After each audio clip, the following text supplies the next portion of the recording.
Do you think you know the people around you? You believe you can identify when someone is toxic, when an energy is heavy, when a behavior crosses the line of what is acceptable. But what if I told you that the real dangers are not obvious?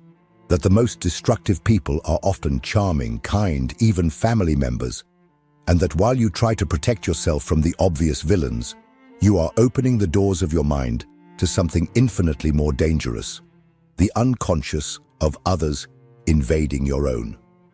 Carl Gustav Jung dedicated his life to studying these hidden dynamics.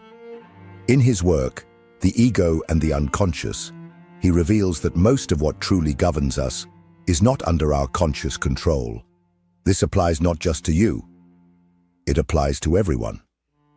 And that is precisely where the danger lies. Because when someone is blind to their own darkness, that shadow seeks a host. And often that host is you. Perhaps you have never stopped to think about this, but think now. How many times have you felt emotionally drained after talking to someone? How many times have you been blamed for something you didn't do, or treated as the savior of a tragedy that wasn't even yours? Jung called this projection. An unconscious mechanism where the other projects onto you what they refuse to see in themselves.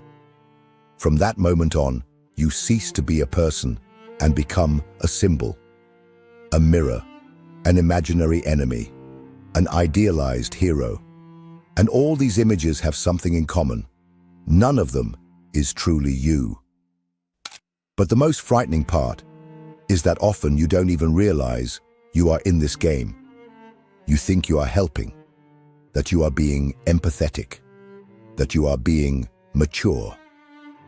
Meanwhile, you are sinking into a psychological field that is not yours, trying to resolve conflicts that are not yours, being manipulated by dynamics that were not created by you, but now control you. And it's not just about ill-intentioned people. Jung made it clear, the greatest dangers do not come from conscious perverts, but from unintegrated, unconscious ones. They are those who live alienated from their own psyche, dominated by masks, traumas, complexes, and repressed desires. They are not evil, they are dangerous. And this danger is silent.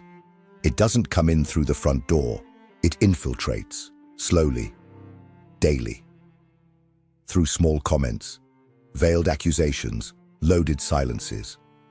Until you start to doubt yourself, and when you lose contact with your own psychic reality, you become part of their shadow.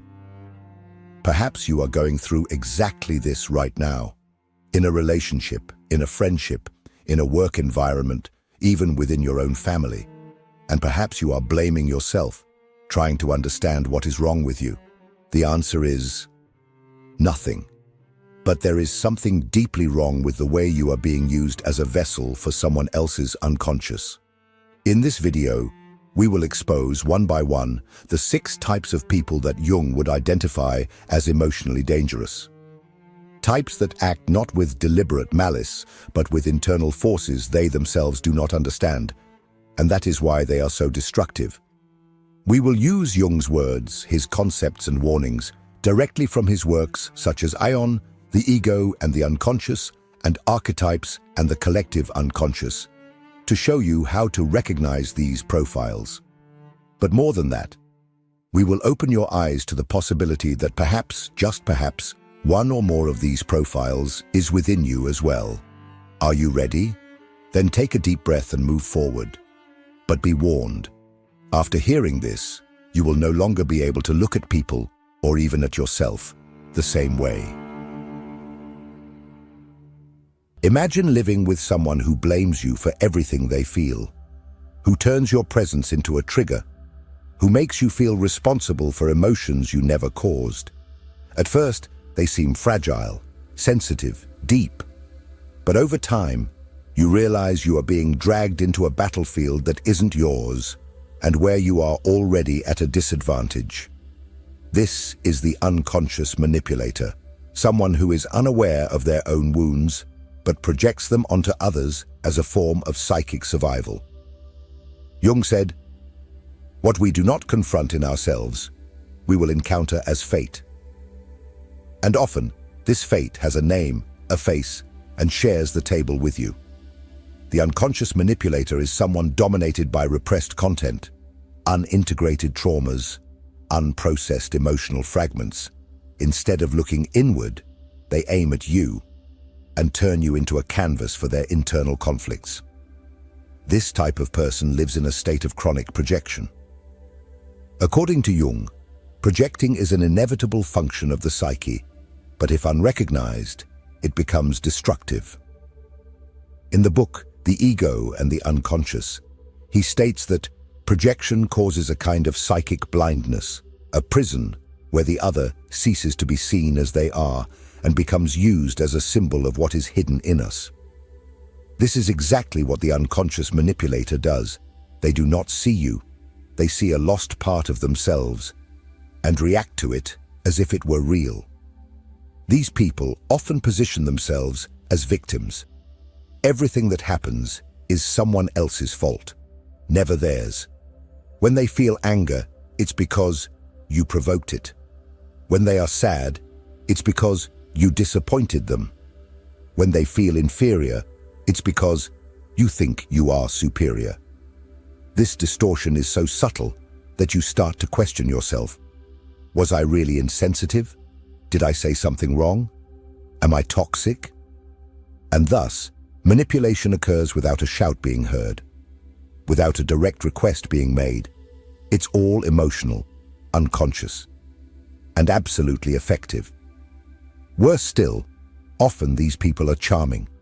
They have charisma, sensitivity, an aura of emotional intensity.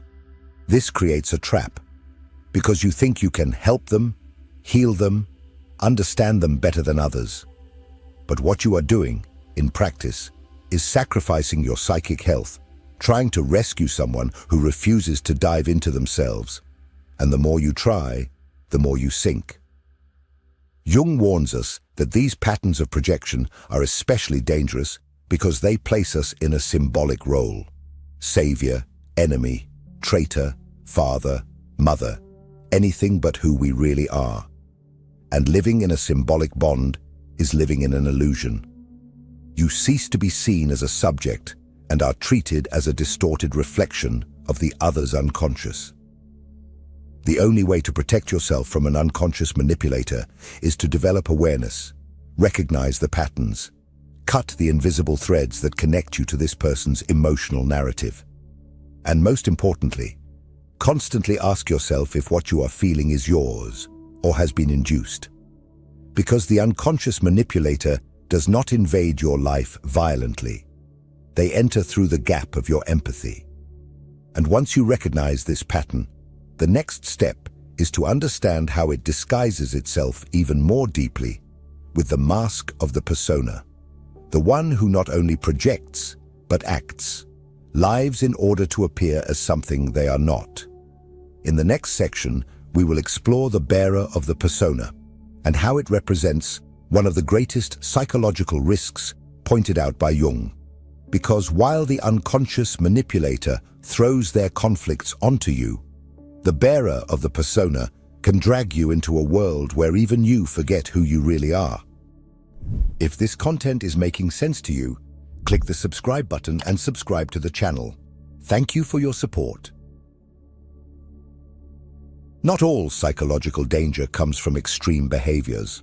Sometimes, it comes from what seems too perfect, from the ever-ready smile, from the impeccable posture, from the flawless image. We live in an era of appearances where being is less important than seeming. And this, for Jung, was a serious problem, because when someone identifies too much with their own persona, the social mask we use to adapt to the world, they risk completely disconnecting from their essence. And those who live for the mask not only lose themselves, but also begin to distort everyone around them. In the book, The Ego and the Unconscious, Jung states that the persona is what someone is not, but what he and others think he is. In other words, an artificial construction, shaped by social, familial, and professional expectations. In itself, the persona is not a mistake. We all use it. It allows us to fulfill social roles, to be a doctor, teacher, brother, friend. The problem begins when someone believes they are only that, when the mask sticks to the face, and everything that is spontaneous, vulnerable, and authentic is locked in the basement of the psyche. The bearer of the persona is the master of functional superficiality. They say what others want to hear. They behave in the right way. They avoid conflicts at all costs. But behind the curtain of control, there is a soul in ruins. Because the more they sustain the image, the more they suffocate the self. And this repression, sooner or later, exacts its price. For those who live with this type of person, the impact is profound. You feel that something is wrong, but you can't say what. There is a lack of spontaneity, of truth, of depth in the interactions. Everything seems rehearsed, and worse, the bearer of the persona projects this demand for perfection onto you as well. They expect you to perform, to fit in, to collaborate with the theater.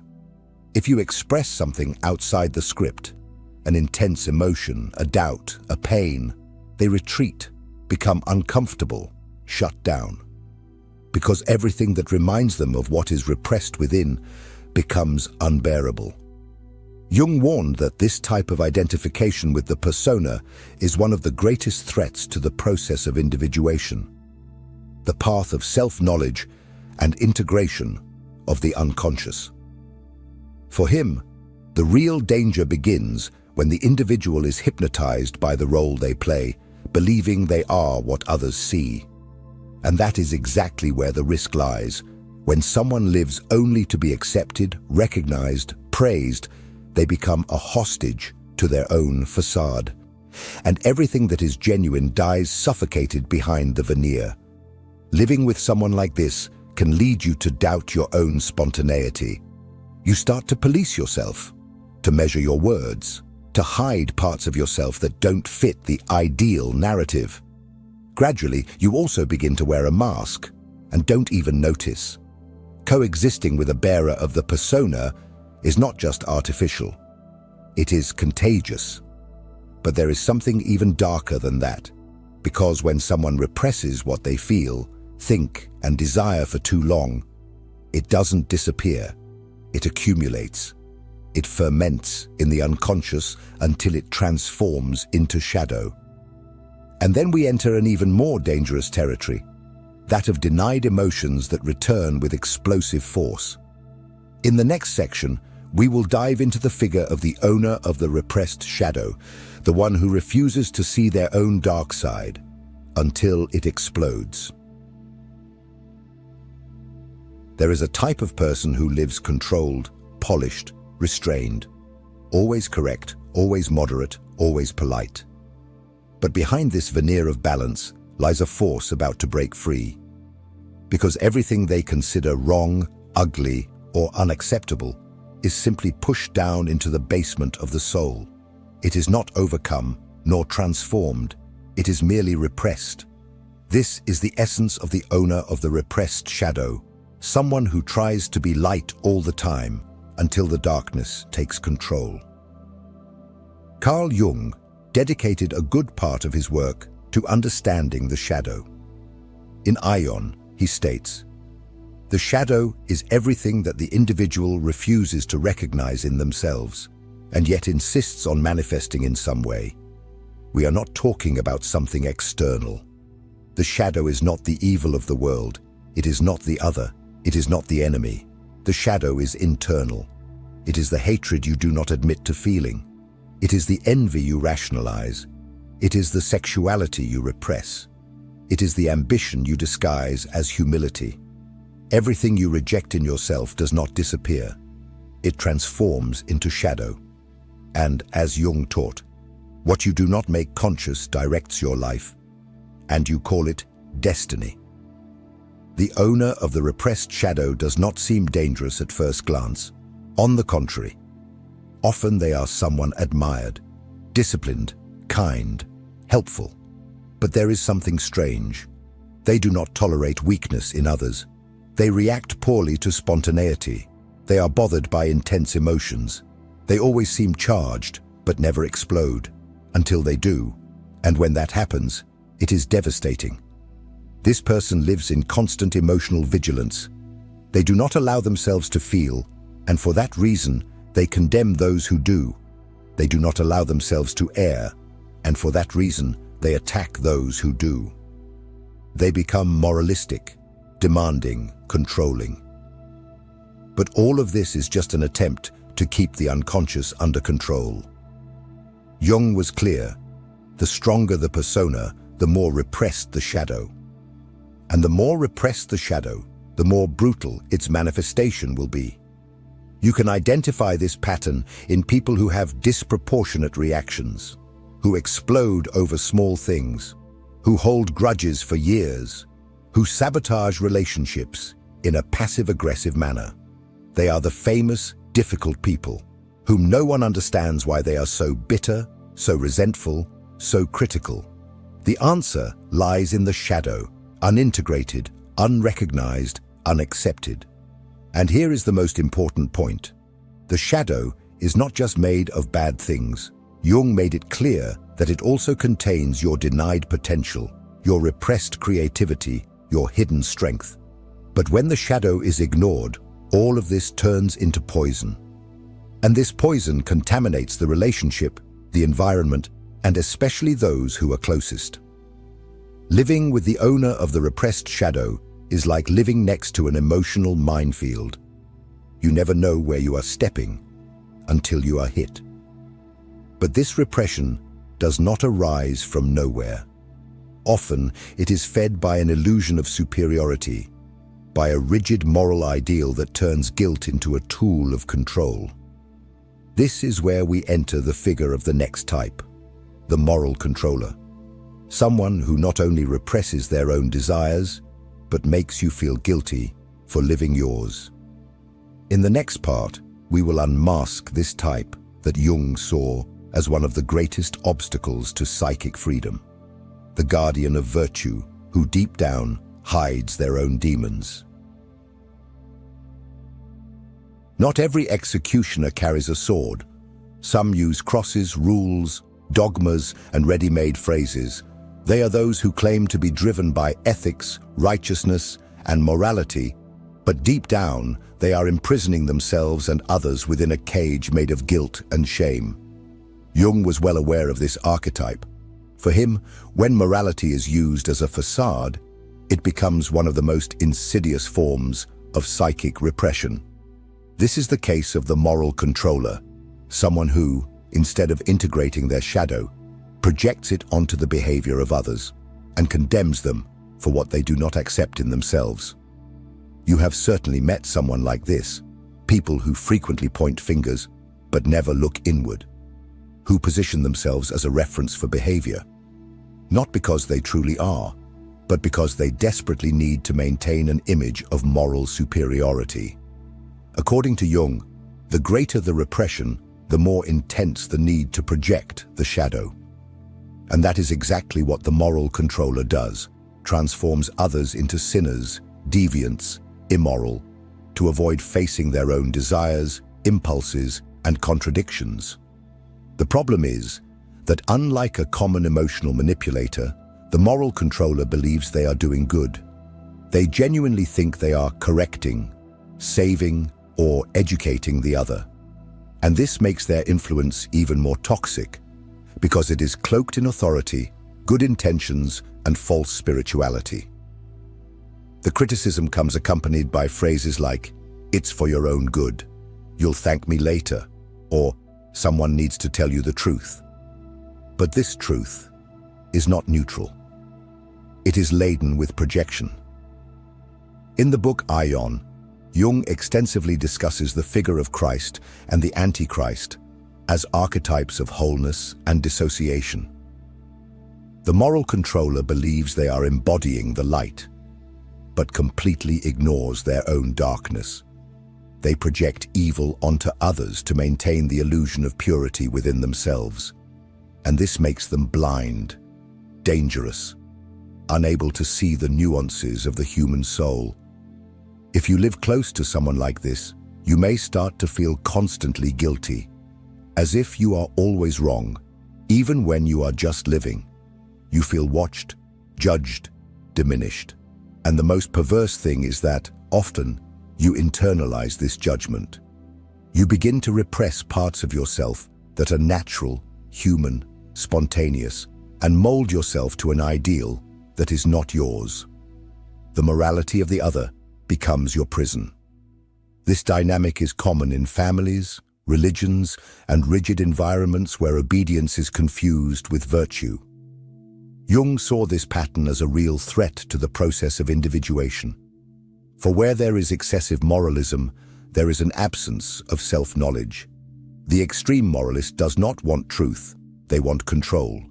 And when they cannot control the external world, they begin to control the internal world of those around them. But the moral controller is not the only one guided by unconscious forces. There is another type that is even more volatile, unstable, and unpredictable, the complexed. While the moralist represses and projects, the complexed individual is completely dominated by unconscious contents and reacts from them like an emotional puppet. In the next part, we will dive into this explosive territory where consciousness loses control and traumas take the wheel of the psyche. Prepare to encounter the type of person who can embrace you today and destroy you tomorrow, without even knowing why. If what you're hearing resonates with you, you'll find real value in my ebook, Beyond the Shadow. It breaks down Jung's core ideas and gives you tools to understand yourself more deeply. Link is in the pinned comment.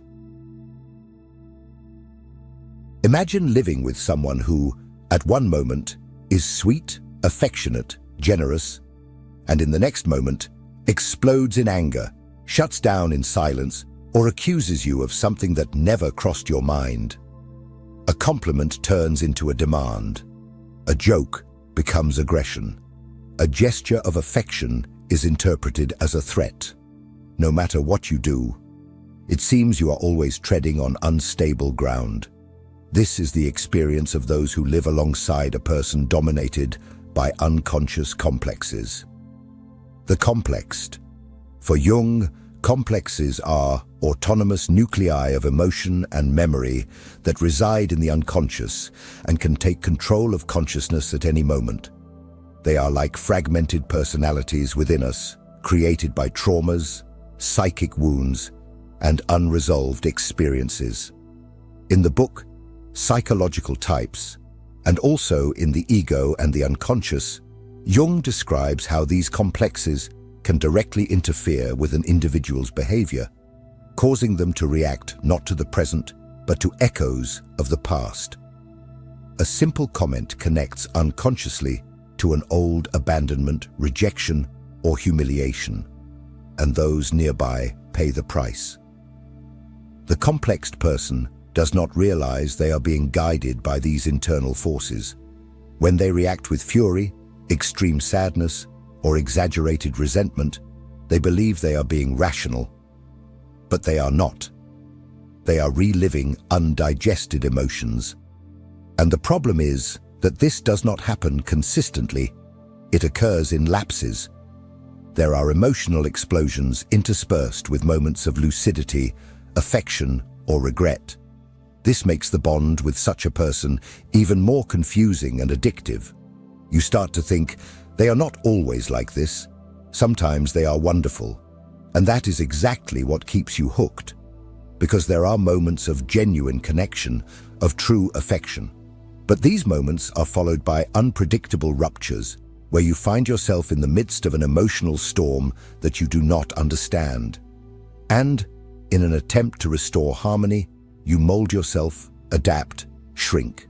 You start to avoid certain topics, measure your words, walk on eggshells, all to avoid waking the monster that sleeps within the other person. But here is the brutal truth. That monster is not awakened by you. It is always there, latent, hungry, waiting for any trigger to emerge. And when it does emerge, it consumes everything around it. For Jung, unrecognized complexes end up colonizing the psyche. They speak for you, feel for you, act for you. And in the case of the complexed person, this takeover happens frequently. They may be dominated by a complex of inferiority, martyrdom, abandonment, persecution, each with its narratives, its emotions, its demands. And the more you try to maintain peace, the more you feed the illusion that it is possible to control the uncontrollable. Being close to someone like this is to live in constant alert. There is never emotional stability. The present is always contaminated by ghosts. And sooner or later, you begin to absorb these ghosts. You start to doubt yourself, your memory, your feelings. And without realizing it, you too are being colonized by the other's unconscious. But the most dangerous part is yet to come. Because while the complex person oscillates between emotional extremes, there is another type of person who does not shout, does not explode, does not accuse, but consumes your energy until you have nothing left. In the next and final section, we will talk about the psychic vampire, the one who feeds on your time, your attention, your empathy, and leaves you exhausted, drained, empty. And with them, we will close this cycle by revealing what Jung truly believed to be the way out of this unconscious jungle. Some people don't want your presence. They want your energy, and they will do everything to drain it.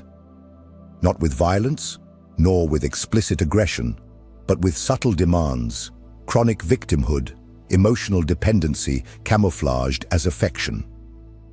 This is the psychic vampire, the most silent and insidious form of emotional draining that Carl Jung ever warned about, even if not by that name. Because in Jungian language, it is the symbol of the unresolved symbiotic relationship, the pathological bond that hinders psychic growth and dissolves the contours of the self. Jung, in various passages of the ego and the unconscious and in Ion, shows us that one of the greatest threats to the process of individuation, the path towards wholeness, is symbiotic relationships, where two people do not recognize themselves as separate individuals, but as psychic extensions of one another. The psychic vampire lives exactly in this type of connection. They need your constant attention, your daily comfort, your being available all the time. But behind the neediness, there is a void that is not yours, and that you will never be able to fill. You start by offering support. Then you give time. Then you tolerate emotional abuse in the name of understanding. Until you realize that all your energy is being drained, and that you no longer know where the other ends and where you begin. The exhaustion is profound. It is not just physical. It is existential. It feels as if your soul is being devoured drop by drop, day after day. Jung spoke of people who, unable to sustain themselves psychically, attach to others like emotional parasites. And as cruel as it may seem, this is the truth. The psychic vampire does not want to grow. They want to be carried. But the danger is not just in the exhaustion. It is in the dissolution of the self. You start to feel guilty for wanting space, selfish for wanting silence, cold for wanting distance, because the psychic vampire is a master at reversing roles. From victim, they become accuser. From needy, they become manipulator. And before you realize it, you are living to avoid crises, to maintain peace, to sustain a bond that is killing you inside. Jung offers us a path to make the unconscious conscious, and this applies to both others and ourselves. Because perhaps, at some point in life, you too have been a psychic vampire, or a complex person, or a bearer of the persona. None of us is immune. We all have shadow. We all have pain. The difference lies in who has the courage to look within, and who chooses to project that weight onto others. This video was a mirror, a dive into the dynamics that bind us, hurt us, and keep us unconscious. If you've made it this far, it means you are ready to see, to name, to break free. And this is the first and most powerful form of freedom. It is not about blaming others, but about stepping out of the hostage position, about reclaiming sovereignty over your own psyche. Now, I want you to participate. Leave in the comments. Which of these profiles have you faced?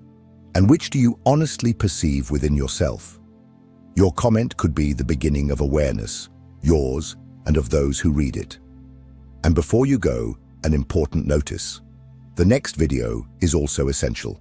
It will take you even deeper into this journey of self-knowledge, so keep watching. You need to see. Because the more light we shed on the unconscious, the less it controls us. See you there.